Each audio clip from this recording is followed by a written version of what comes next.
Biomolecules होते क्या हैं, क्यों इन्हें बायोमोलिक्यूल्स कहते हैं? अगर हम बायोमोलिक्यूल्स वर्ड कह रहे हैं तो बायोमोलिक्यूल्स क्यों कह रहे हैं? हिंदी में क्या कहेंगे इसको?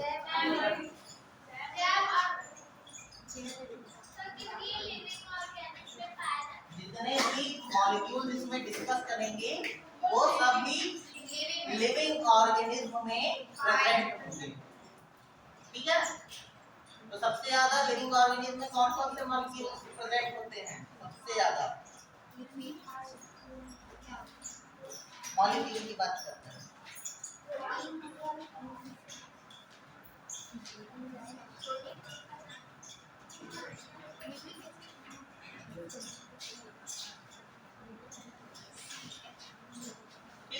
जितने भी आपके मॉलिक्यूल्स बनते हैं वो किनको मिला के बनते हैं? Carbon, hydrogen, oxygen and nitrogen. ठीक, और इससे जो मैक्रो मॉलिक्यूल्स बनते हैं वो कौन कौन से होते हैं? पहला, अगर हम भोजन क्या फूड इंटेक करते हैं तो उसमें हम मेनली क्या क्या इंटेक करते हैं? पहला कार्बोहाइड्रेट,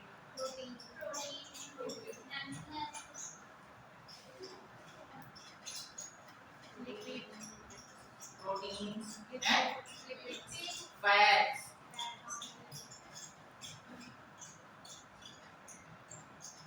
फैट्स हो गए। कार्बोहाइड्रेट पॉलीमर होता है, फैट्स पॉलीमर होते हैं और प्रोटीन भी पॉलीमर होता है। किसका किसका? अगर जो कार्बोहाइड्रेट का कार्बोहाइड्रेट पॉलीमर है इसका मोनोमर क्या बनेगा? रोटी जब ज्यादा देर तक चबाते हो तो टेस्ट कैसा हो जाता है? क्यों मीठा हो जाता है? एमाइलेज तो होता है, लेकिन कार्बोहाइड्रेट सूख जाता है ना, तो उसके टूटने के बाद कौन सा मॉलिक्यूल बनता है? शुगर, ग्लूकोज बनता है। तो ग्लूकोज की पॉली कहते हैं बड़ी सी चेन होती है जिसको मिला के बनता है कार्बोहाइड्रेट। तो ग्लूकोज का पॉलीमर क्या होगा? कार्बोहाइड्रेट। ठीक है, ग्लूकोज और फ्रक्टोज। ठीक है, प्रोटीन के लिए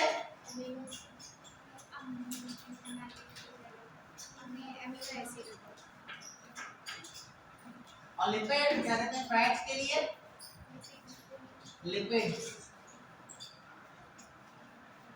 ठीक है,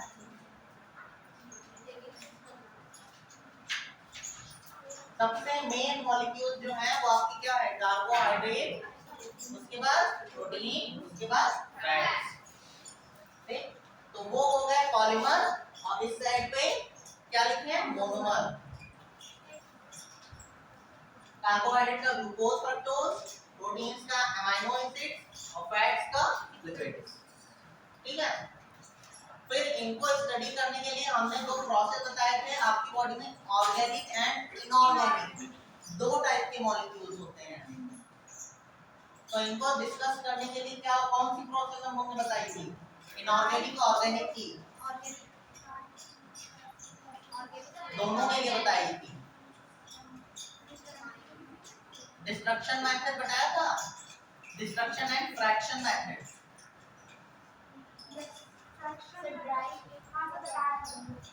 पहला था ऑर्गेनिक के लिए फ्रैक्शन मेथड बताया था, इनऑर्गेनिक के लिए डिस्ट्रक्शन मेथड और ऐश मेथड। ठीक है,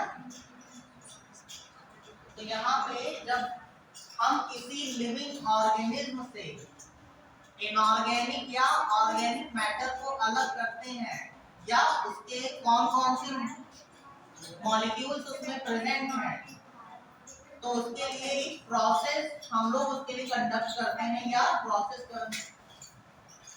एक एक्सपेरिमेंट करते हैं।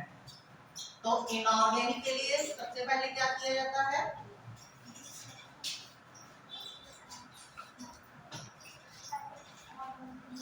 ठीक है, दो मॉलिक्यूल होते हैं, ऑर्गेनिक एंड इनऑर्गेनिक।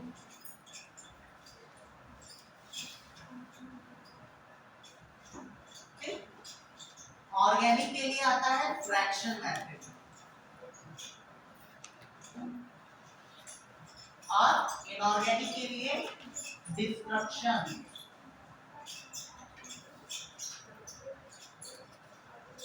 और ऐश मेथड।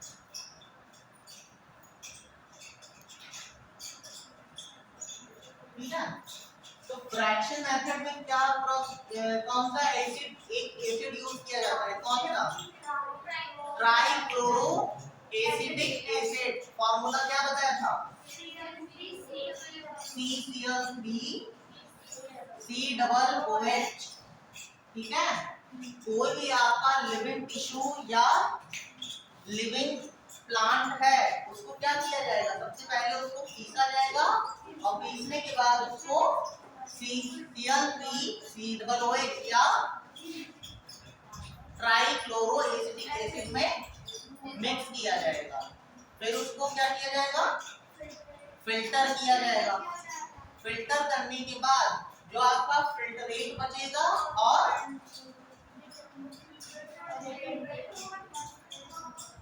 यानी अवशेष, फिल्टर और अवशेष जो छन के बाहर आ जाएगा वो क्या होगा, फिल्टरेट, और जो उस क्या कहते हैं उस छानने वाले उसमें रह जाएगा या उसको कहेंगे अवशेष, हिंदी में, इंग्लिश में रिटेंट्रेट। ठीक है, तो मॉलिक्यूल्स का साइज भी मैंने बताया था, कौन से मॉलिक्यूल्स छन जाएंगे, कौन से मॉलिक्यूल्स नहीं छनेंगे। माइक्रो मॉलिक्यूल्स, ठीक है, तो मैक्रो मॉलिक्यूल्स जो है उनका साइज क्या होगा, जो जैसे फिल्टर हो जाएंगे, जो फिल्टरेट में होंगे,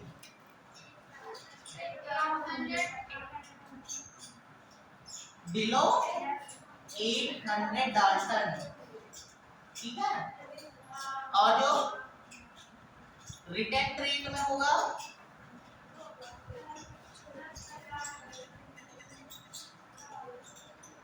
बिगर देन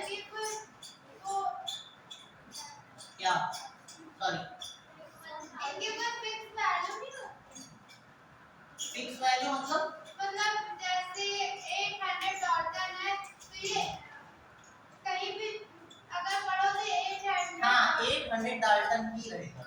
अगर जो उससे छोटे हैं तो फिल्टर हो जाएंगे, उससे बड़े हैं तो फिल्टर नहीं होंगे। ठीक, एक आपका मीटर है, मीटर का सेंटर पॉइंट क्या होगा, 800 डाल्टन का। ठीक है,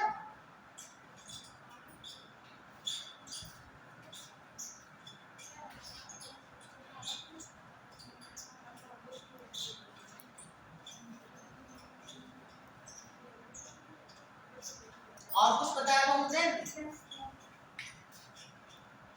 ऐश मेथड बताओ, वो तो चलो थोड़ा सा टफ था, मैंने बता दिया। ऐश मेथड बताओ, जो प्रेजेंट थे वो बता सकते हैं।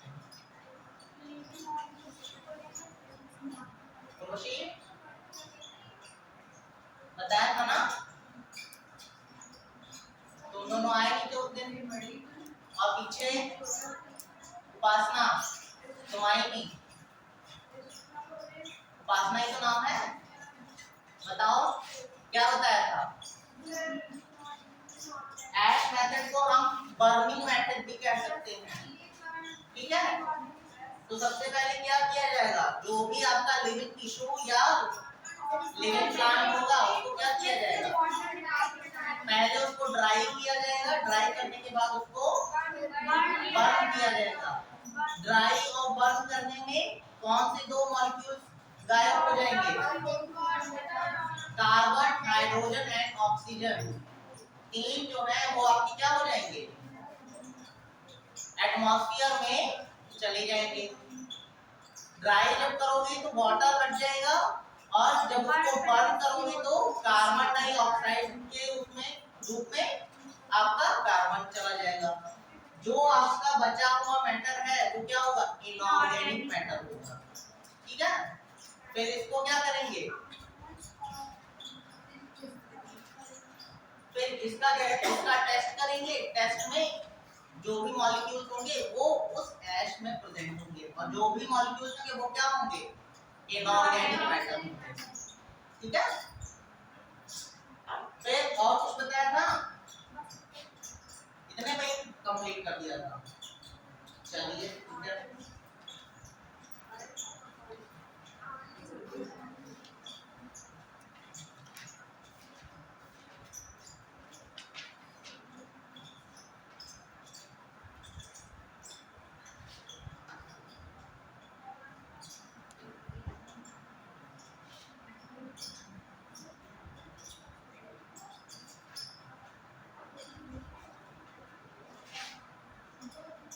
हाँ उसमें क्या कहते हैं? डिटेंट्रेट और फिल्ट्रेट में कौन कौन से मॉलिक्यूल्स मैंने बताया थे? कोई मॉलिक्यूल्स बताए थे? फिल्ट्रेट में कौन से मॉलिक्यूल्स होंगे? कौन कौन से? Amino acid, sugar and ions और लिपिड्स।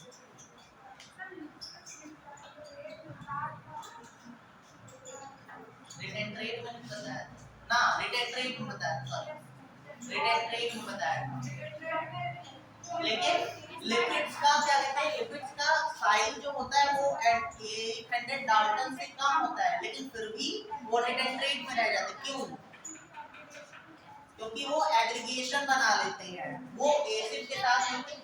हाँ, लिपिड एक्सेप्शन है। क्यों है? क्योंकि वो एसिड के साथ मिलकर क्या बना लेता है? वो दो पार्ट में डिवाइड होते हैं, फैटी एसिड और ग्लिसरॉल बनाता है। उसके मॉलिक्यूल जो है वो समझ लो कि एक तरीके से एक दूसरे को कंबाइंड कर लेता है, एक दूसरे से कंबाइंड हो जाते हैं उसके मॉलिक्यूल्स।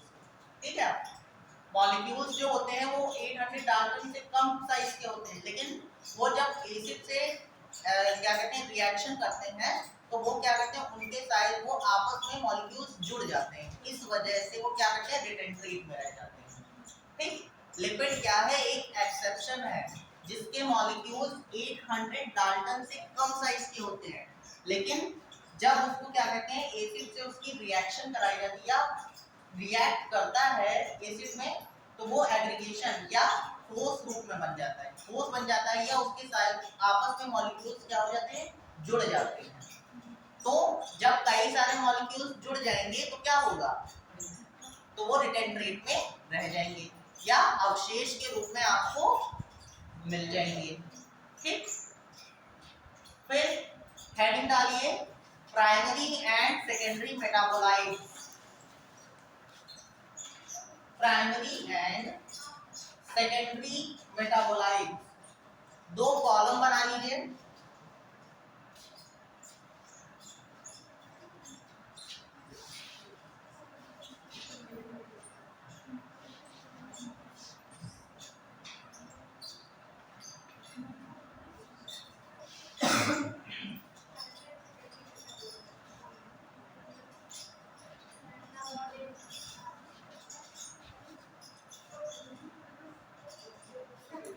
अगर जो प्राइमरी और सेकेंडरी मेटाबोलाइट्स कह रहे हैं किस बेस पे कह रहे हैं? बेस क्या है प्राइमरी और सेकेंडरी मेटाबोलाइट्स? मेटाबोलाइट्स, यहाँ पे मॉलिक्यूल्स की बात हो रही है। मेटाबॉलिज्म तो एक क्या कहते हैं? प्रोसेस है। ठीक,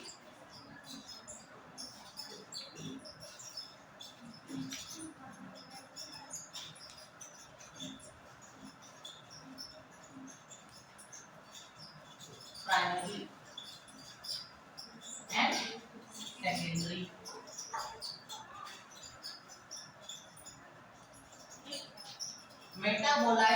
सकते या मॉलिक्यूल भी कह सकते हो।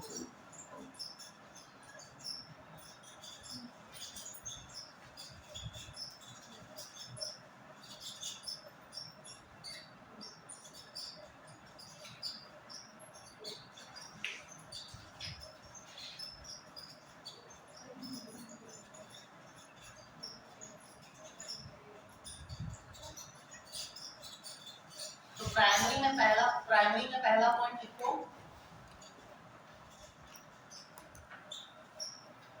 these are produced in all living, these are produced in all living organisms.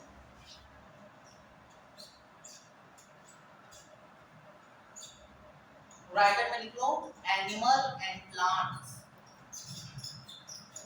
चाहे एनिमल हो, प्लांट हो, बैक्टीरिया हो, चाहे फंजाई, जितने भी आपके लिविंग ऑर्गेनिज्म हैं सबके अंदर क्या प्राइमरी मॉलिक्यूल्स या मेटाबोलाइट्स प्रेजेंट होंगे या प्रोड्यूस होंगे। सेकेंडरी में लिखो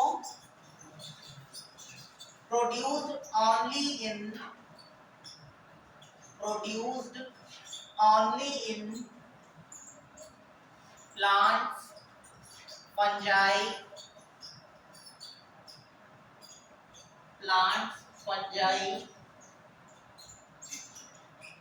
bacteria.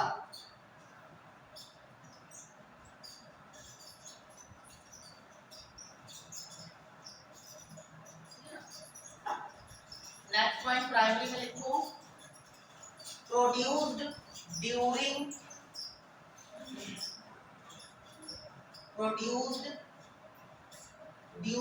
growth phase, produced during growth phase.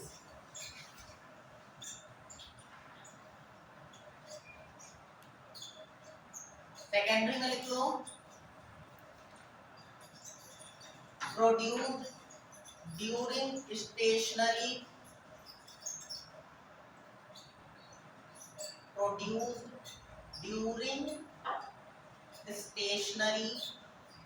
phase. Growth and stationary का मतलब बताओ, ग्रोथ और स्टेशनरी, यहाँ पे दो वर्ड्स आए हैं।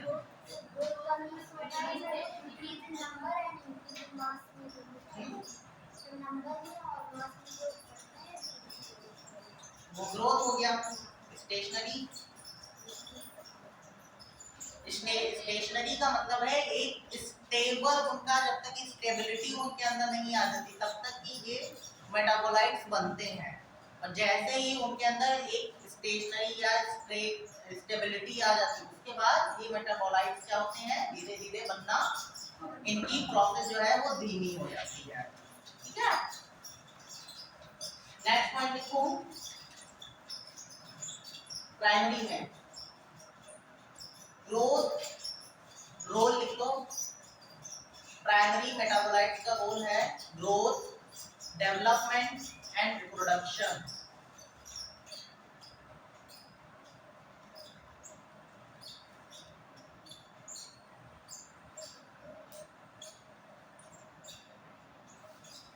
प्राइमरी मेटाबोलाइट जो है वो किसमें यूज होंगे,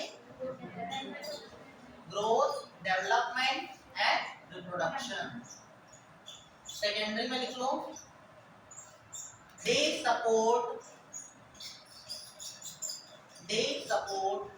indirectly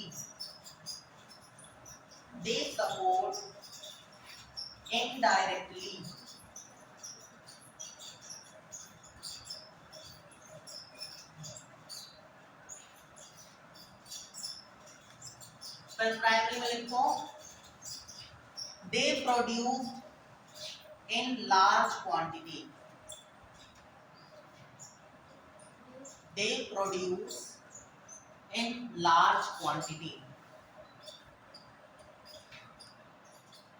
सेकेंडरी में लिख लो जब यहाँ पे लार्ज क्वांटिटी में है तो सेकेंडरी स्मॉल क्वांटिटी में।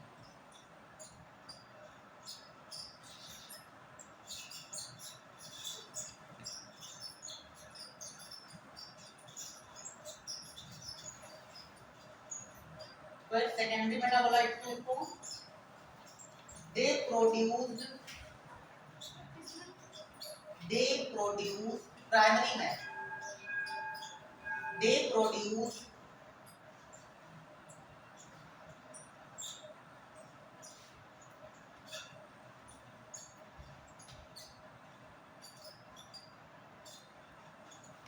some product in they produce some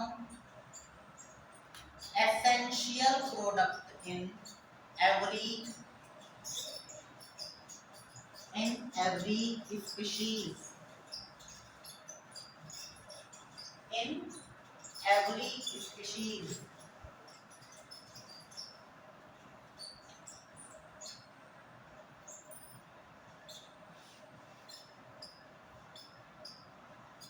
secondary में लिख लो, they produce different products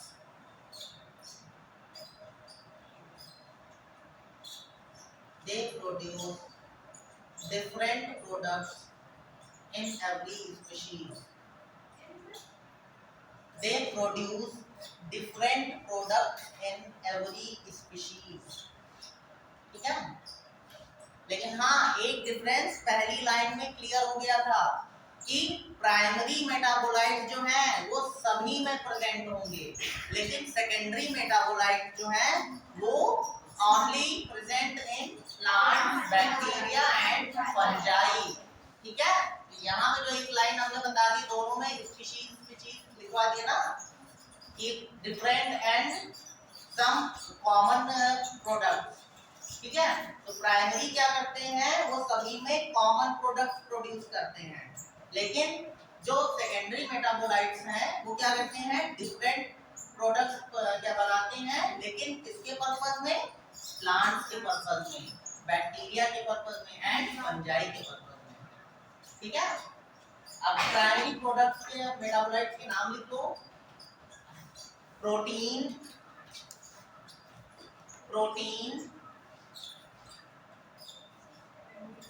polysaccharide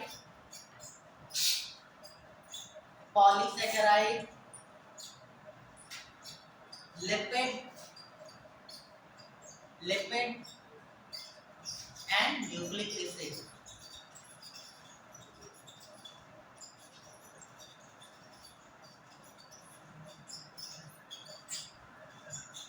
secondary में लिखो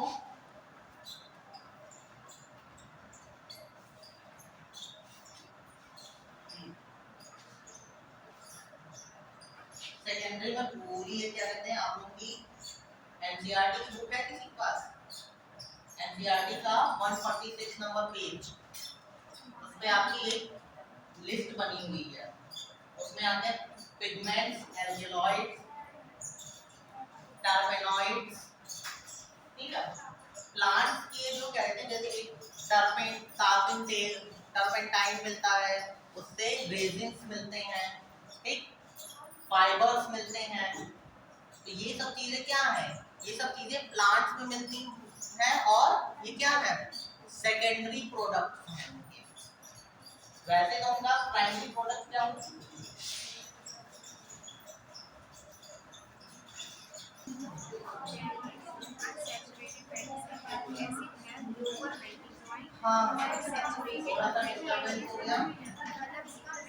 प्राइमरी और सेकेंडरी मेटाबोलाइट्स हो गए, समझ में आ गया। प्राइमरी मेटाबोलाइट्स क्या कहते हैं एनिमल और प्लांट्स दोनों में प्रेजेंट होते हैं, और secondary metabolites fungi and bacteria. ठीक है, यानी इनके अंदर जो प्रोडक्ट बनता है वो कार्बोहाइड्रेट, प्रोटीन और लिपिड्स इनके अदर बनता है। ठीक, जैसे आपका रेजिन्स हो गए, ऑयल्स हो गए, जो अदर प्रोडक्ट बनते हैं। ठीक, ये उन चीजों को यूज कर लेते हैं क्योंकि वो बहुत सारी चीजें अलग अलग चीजें बनाते हैं, जो चीजें क्या कहते हैं अदर चीजें होती हैं। जैसे गम्स हो गए, गम्स क्या होते हैं प्लांट्स का एक अदर प्रोडक्ट होता है जो वो प्रोड्यूस करता है।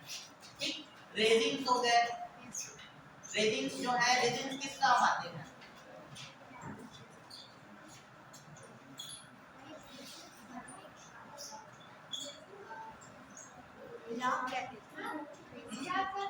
रेजिन्स क्या क्या काम होता है? रेजिन्स कलरिंग के काम आते हैं ना।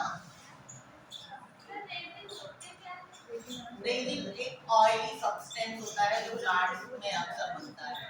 सब लाख के काम आते हैं। हाँ, लाख भी एक का रेजिन ही है। लाख की क्या बनती है? चूड़ियाँ बनती हैं। मोस्टली तो उसकी चूड़ियाँ ही बनती हैं। हाँ, और ऑयल्स हो गए, टर्पेंटाइन ऑयल है, और क्या?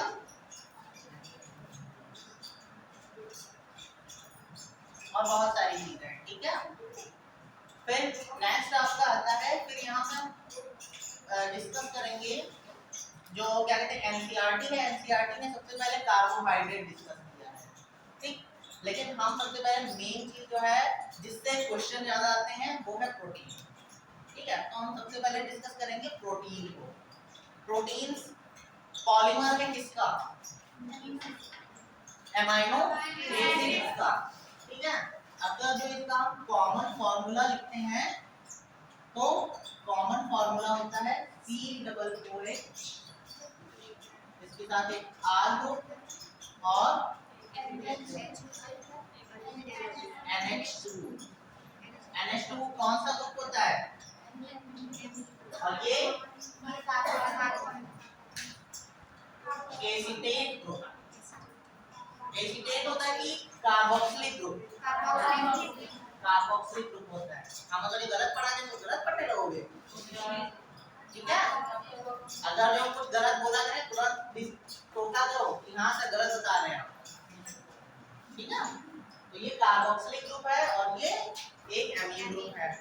प्रोटीन की एक पहचान यही है उसके साथ नाइट्रोजन जरूर लगा होगा, ठीक है।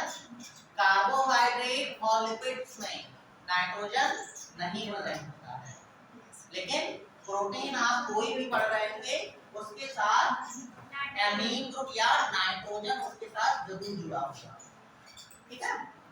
और ये जो R ग्रुप है यहाँ पे पोजीशन चेंज होती रहती है। पता लगा कभी यहाँ पे H ग्रुप लगा है, कभी CH3 ग्रुप लगा है, CH2OH लग सकता है, ठीक। और क्या CH2SH भी लग सकता है, ठीक है। तो अगर जो H लगता है तो उसको कहते हैं ग्लाइसिन, CH3OH लगता है तो एलानिन, और अगर जो SH में या सल्फर ग्रुप लगता है तो क्या बनेगा? मेथियोनिन, ठीक। तो इस चीज को थोड़ा सा इसका एक फार्मूला कॉमन फार्मूला बना लो एमाइनो एसिड्स का।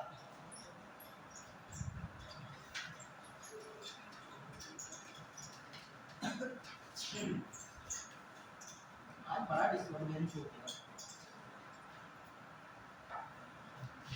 डिस्टर्बेंस इन लोगों के चक्कर में होता, आते नहीं है।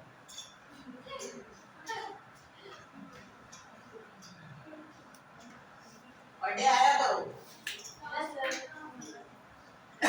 कुछ स्टूडेंट हैं जो पर डे आते हैं, कुछ हैं जो रह जाते हैं घर में।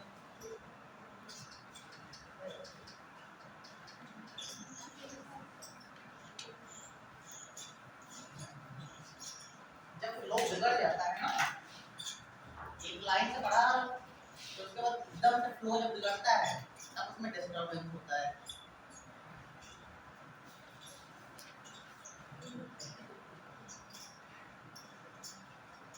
एमाइनो एसिड्स के कुछ क्या कहते हैं कैरेक्टर्स लिख लो। These are acid soluble. Amino acids are acid soluble.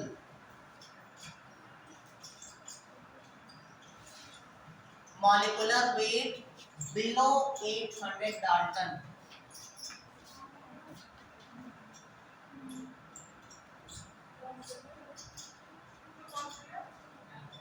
Molecular weight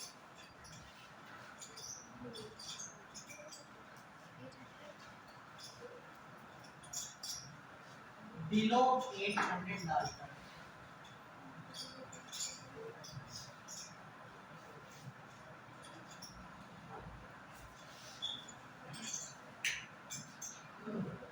next लिखो ऑप्टिकली एक्टिव।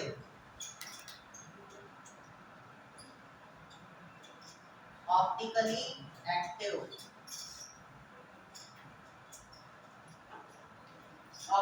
ऑप्टिकली एक्टिव क्यों कहेंगे?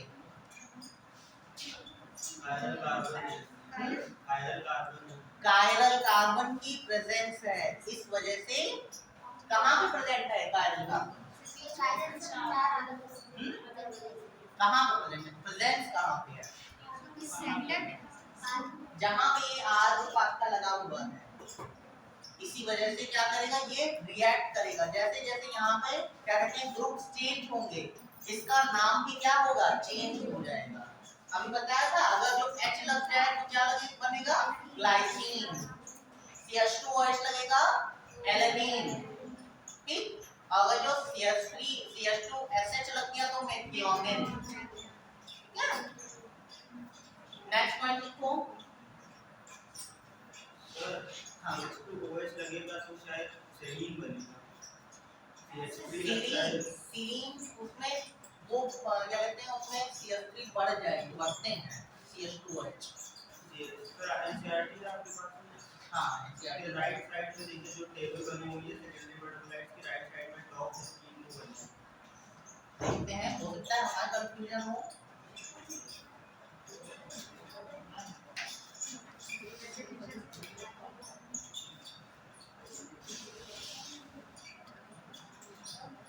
You are right. नहीं, सीरीन जो है वो उसमें कई सारे क्या कहते हैं इनके बीच में पेप्टाइड चेन बन जाती है। जैसे अगर जो हम सीरीन में आपके जो क्या कहते हैं वो दो मॉलिक्यूल्स के बीच में एक पेप्टाइड चेन बनती है, इस वजह से उसको कहते हैं सीरीन, NH।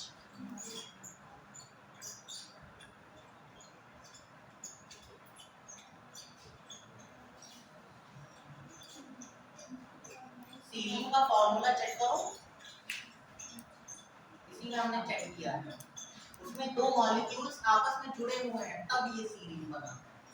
एलेनिन जो है उसमें CH3OH लगेगा। ठीक,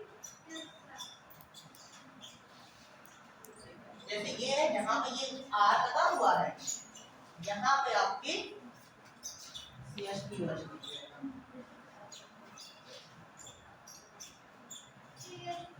CH2OH सॉरी CH3OH होता है। CH2OH बीच में क्या होगा, दो अमीनो एसिड्स के बीच में क्या होगी, पेप्टाइड बॉन्डिंग होगी, उसके बाद तब ये सीरीन बनेगा। ठीक है, चेक कर लेना। वरना अगर जो सिंगल मॉलिक्यूल है अमीनो एसिड का तो उसे एलानीन कहेंगे। ठीक है, फिर नेक्स्ट लिखो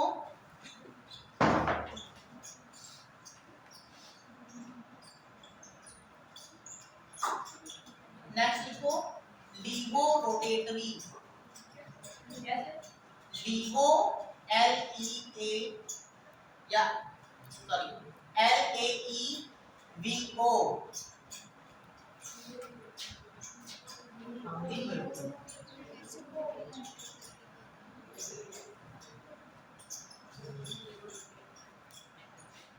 लीवो रोटेटरी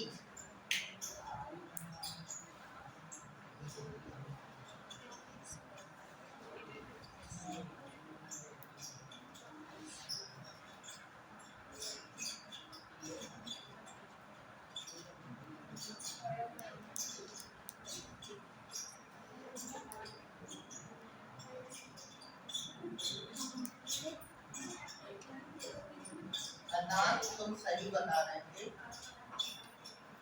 तुम सही बता रहे थे। तुम सही बता रहे थे।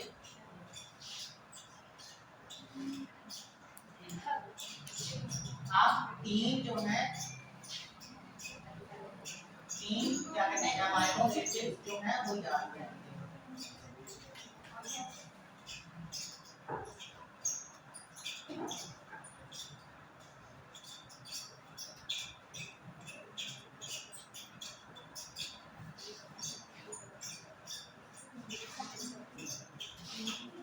अगर जो इसके साथ H लग जाता है तो ये बन जाता है glycine.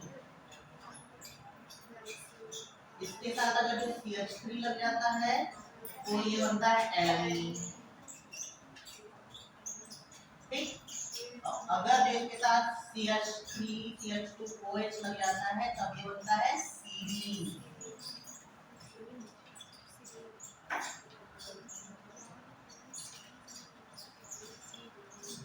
Thank you for correction. ठीक है, R ग्रुप के साथ अगर जो H लग गया तो क्या बनेगा ग्लाइसिन। अगर जो इसी R ग्रुप के साथ CH3 लग गया तो एलानिन बनेगा, और इसी R ग्रुप के साथ अगर जो CH2OH लग जाएगा तो बनेगा सीरीन।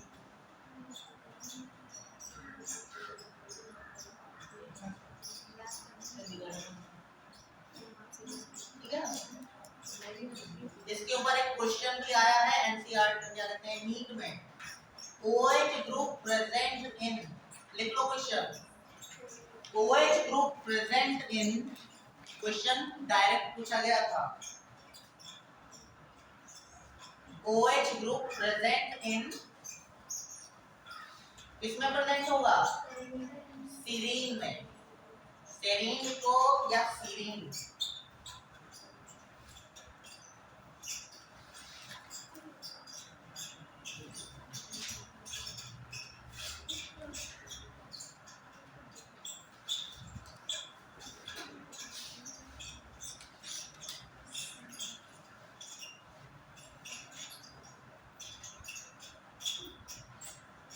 नेक्स्ट पॉइंट लिखो, polar and non polar.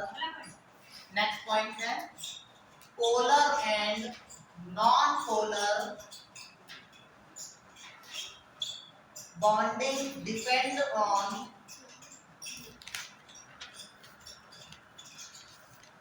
Polar and non polar bonding depend on presence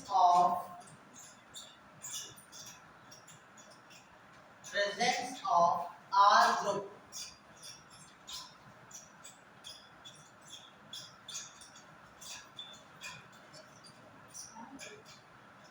R group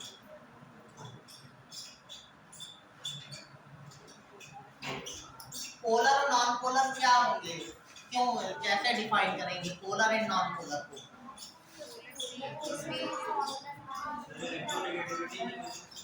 electronegativity के, यानी कि नॉन, अगर जो सॉल्युबल होंगे वाटर में, सॉल्युबल क्या कहते हैं उसको बोला जाए तो नॉन पोलर जल्दी घुल जाएंगे या पोलर। पोलर जो है वो क्या हो जाएंगे जल्दी इजीली सॉल्युबल होंगे, नॉन पोलर इजीली सॉल्युबल नहीं होंगे। ठीक है, तो नॉन पोलर और पोलर में लिखो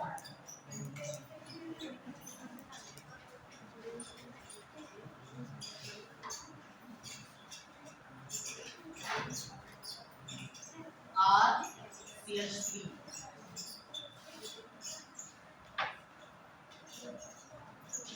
पोलर में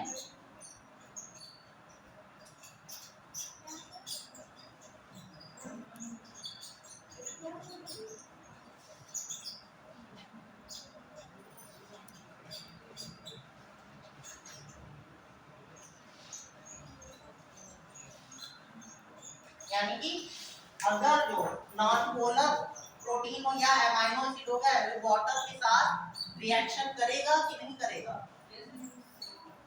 नहीं करेगा। क्या ग्रुप के बाद ओनली ग्रुप बोला था, only presence of depend on presence of R group, ठीक है, full stop। फिर हमने नॉन पोलर RCH3, पोलर में RCH2OH एंड RNH2, ठीक है। टोटल तुम लोगों का ये चैप्टर जो है टोटल तुम लोगों का केमिस्ट्री बेस पे है। केमिस्ट्री में भी बायोमोलिक्यूल्स है, तो समझ लो केमिस्ट्री का चैप्टर जो बायोमोलिक्यूल्स है वो यही पढ़ना है।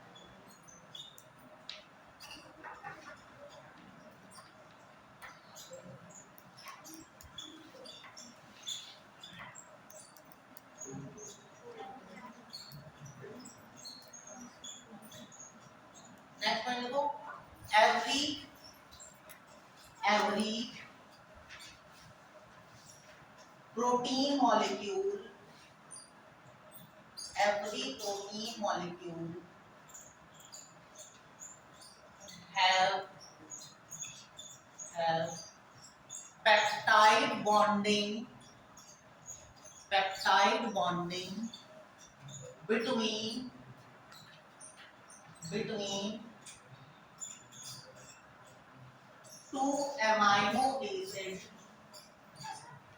between two amino acids, and create a chain-like structure.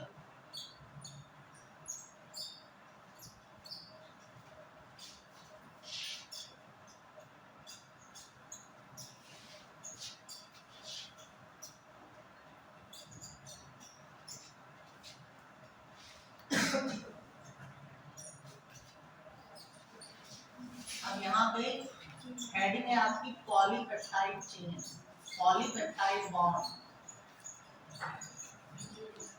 अगर जो दो एमाइनो एसिड्स के बीच में बॉन्डिंग हो रही है तो वहां पे क्या होगा, पॉलीपेप्टाइड कहेंगे, ठीक है।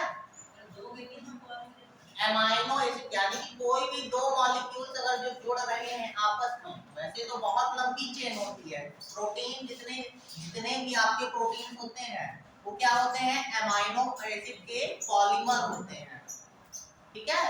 प्रोटीन क्या है, एमाइनो एसिड्स का पॉलीमर है, उसमें कई सारे क्या होंगे, आपके एमाइनो एसिड्स लगे होंगे, तो वहां पे एक एन टर्मिनल होगा और एक सी टर्मिनल होगा। एन टर्मिनल पे आपका एमीन ग्रुप होगा और सी टर्मिनल पे कार्बोक्सिलिक ग्रुप, ठीक है। लंबी सी चेन अगर जो किसी प्रोटीन की बनाते हैं तो उसमें दो टर्मिनल होंगे, एक एन टर्मिनल और एक सी टर्मिनल, और दोनों टर्मिनल अगर जो उनको डिफाइन करेंगे तो एन टर्मिनल पे एमीन ग्रुप प्रेजेंट होगा और सी टर्मिनल पे कार्बोक्सिलिक ग्रुप प्रेजेंट होगा, ठीक है। यहाँ पहले पॉलीपेप्टाइड बॉन्ड जा आप जा सकते हैं, ठीक है।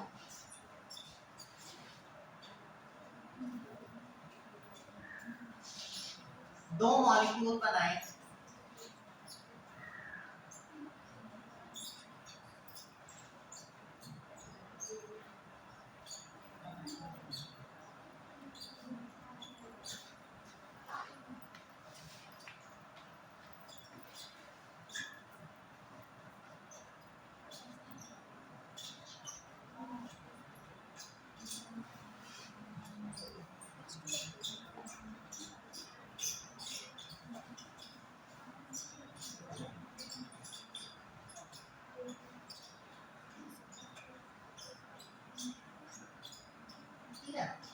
यहाँ पे क्या होगा, वाटर अलग होगा,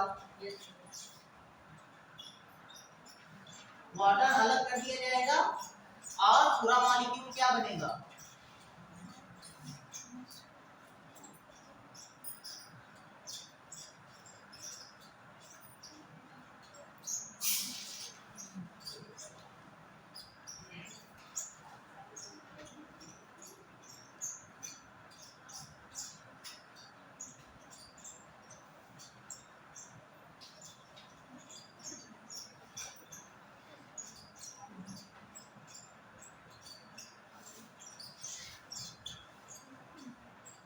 जो बॉन्ड बना है इसे कहेंगे पॉलीपेप्टाइड बॉन्ड।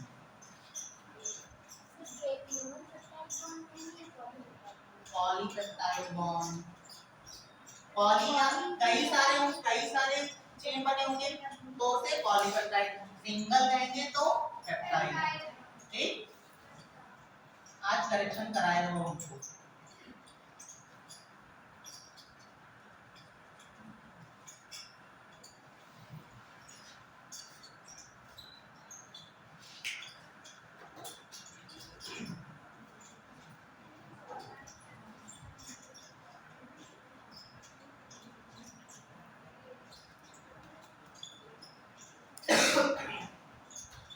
ठीक है, तो वाटर जब क्या हो जाएगा, वाटर जब निकल जाएगा तो दो बॉन्ड क्या कहते हैं, दो एमिनो एसिड के मॉलिक्यूल जो है वो आपस में जुड़ जाएंगे और उनके बीच में जो बॉन्ड क्रिएट होगा उसे कहेंगे पेप्टाइड बॉन्ड। ठीक है,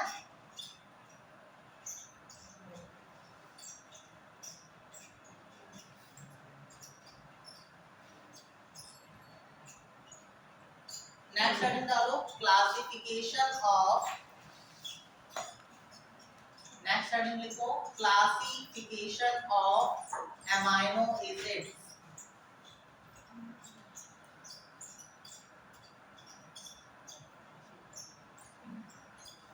क्लासिफिकेशन ऑफ एमाइनो एसिड्स। पहली हेडिंग डालो non polar amino acids.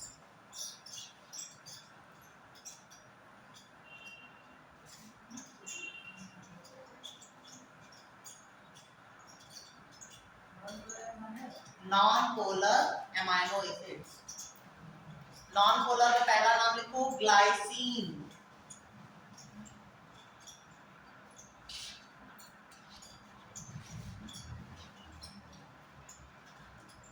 Glycine, alanine, valine, नहीं लिखा है तो सेंटर में लिख सकते हैं।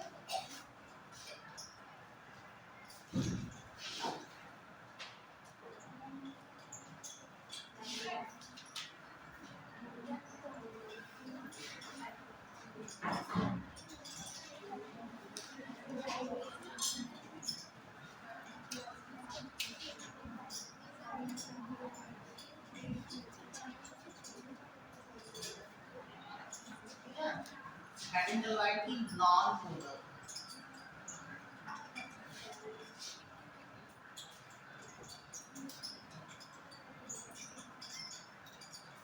पहला था ग्लाइसिन, एलानिन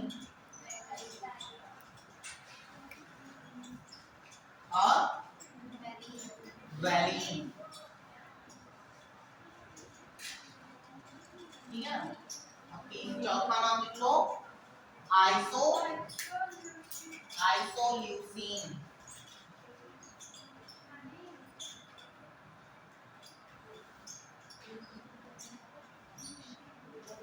They have,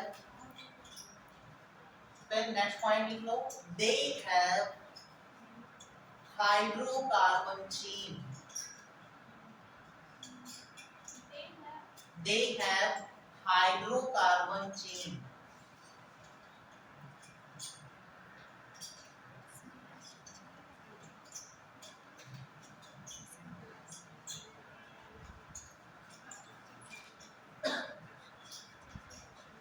यहाँ पे क्वेश्चन नोट कर लो, नीट में पूछा गया है which is the non-polar amino acids, which is the non-polar amino acid। Option में लिखो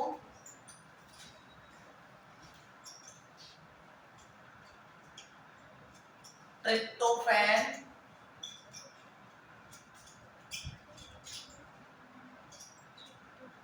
tryptophan, threonine,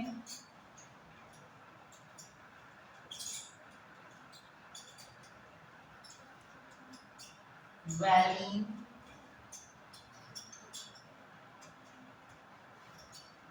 valine and lysine. Last में ऑप्शन बता रहे हैं, इसमें से खुद चूज करके बताओ कौन सा होगा। Valine, non polar. अभी 4 नाम लिखवाए, अभी अब गलत जवाब दे रहे हो, ठीक है। नॉन पोलर कौन कौन से लिखवाए? Glycine, alanine, valine and isoleucine. ठीक, क्वेश्चन आया था उसका, which of the following have non polar amino acid known as non polar amino acid. तो आंसर क्या होगा? वैलीन। ठीक है, वैलीन इंपॉर्टेंट है, कई बार पूछा जा चुका है। ठीक,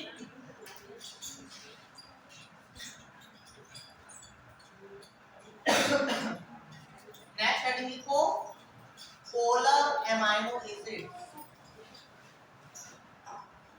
polar amino acids.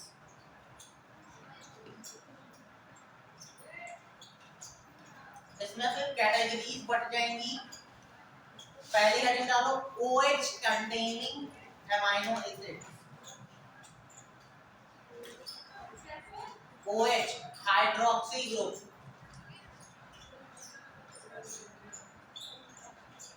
OH containing amino acid. पहला नाम लिखो threonine, threonine, tyrosine, threonine, tyrosine and last में सीरीन।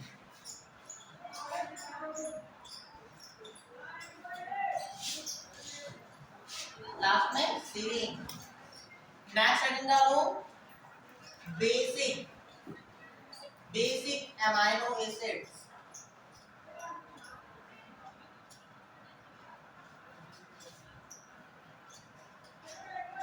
बेसिक एमाइनो एसिड्स में लिखो histidine,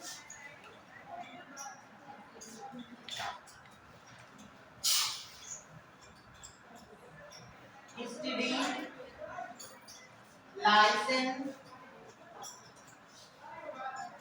lysine and arginine.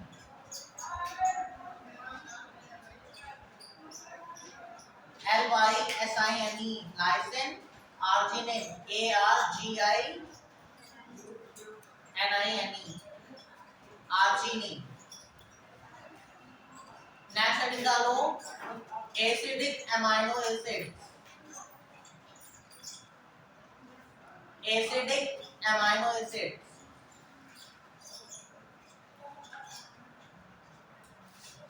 Acidic में लिखो aspartic acid, aspartic acid and glutamic acid, glutamic acid.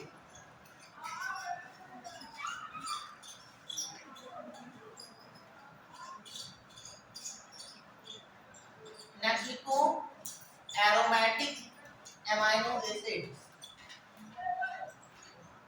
Aromatic amino acid.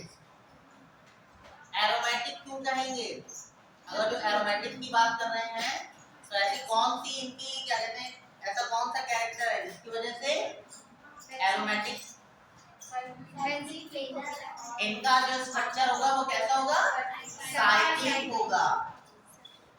मतलब इनके मॉलिक्यूल्स जो होंगे वो क्या बनेंगे? रिंग फॉर्म करेंगे। इस वजह से क्या होंगे? Aromatic amino acid.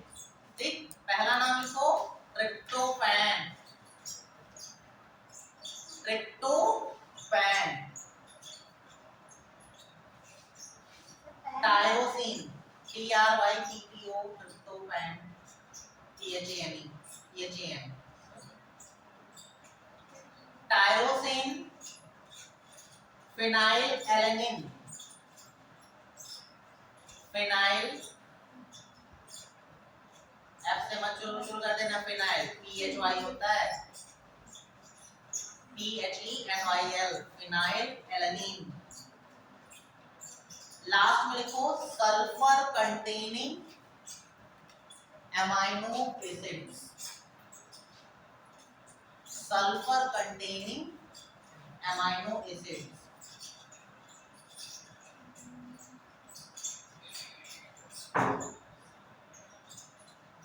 Sulphur containing में लिखो मेथियोनिन, मेथियोनिन,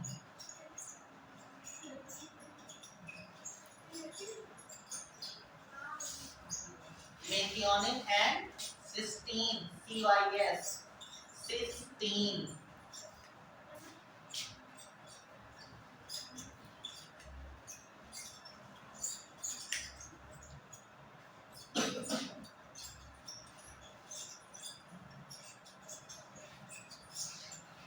ठीक है, आज के लिए इतना रखो, रिकॉर्डिंग ऑफ।